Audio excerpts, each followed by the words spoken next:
লক্ষ কোটি কোটি মানুষের দোয়া যদি পেতে চান তাহলে শাহাদাতের মৃত্যু লাগবে। ডোন্ট মাইন্ড, কেউ কিছু মনে করবেন না। বর্তমান জগতে নির্দলীয় ভাবে এক যুবক শাহাদাত বরণ করলো বুক পেতে দিয়ে। নাম আবু সাঈদ, পুলিশের গুলিতে সে শাহাদাত বরণ করলো।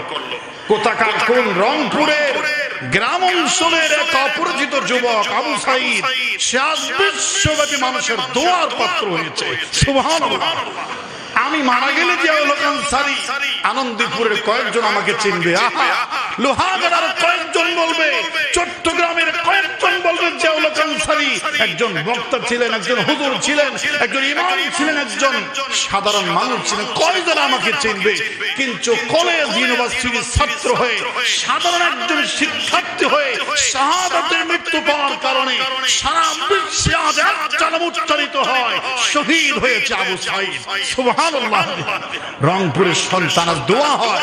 আজকে আবু সাঈদ নামে গেট বানানো হচ্ছে, আবু সাঈদ নামে সত্তর বানানো হচ্ছে, আজকে ক্লাব হচ্ছে, আজকে তার পরিবারের দায়িত্ব নিচ্ছে এবং সে নবাব পুরস্কার পেল।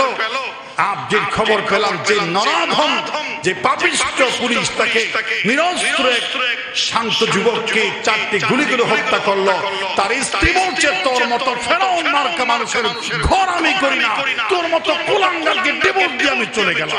সুবহানাল্লাহ। নগদ পুরস্কার। আবু সাঈদের খুনি আজকে সংসার হারা হয়ে গেল, তার স্ত্রী তাকে ডিভোর্স দিয়ে চলে গেল। সুবহানাল্লাহ। শাহাদাতের মৃত্যু হলে এভাবে কি হয়ে যায়, সারা বিশ্বের কাছে দোয়ার পাত্র হয়ে যায়।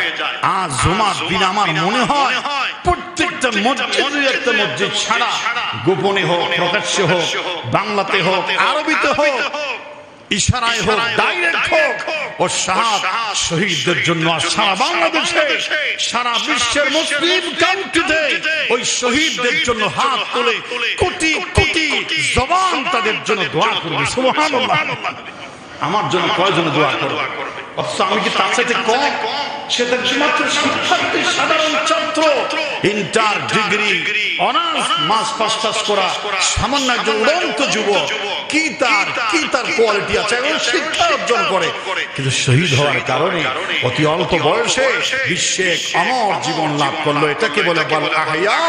তারা মরে হয়ে যায়, তারা জীবন লাভ করে পুনর্জীবন ধরে বলেন সুবহানাল্লাহ। আমি একটা কথা বলবো,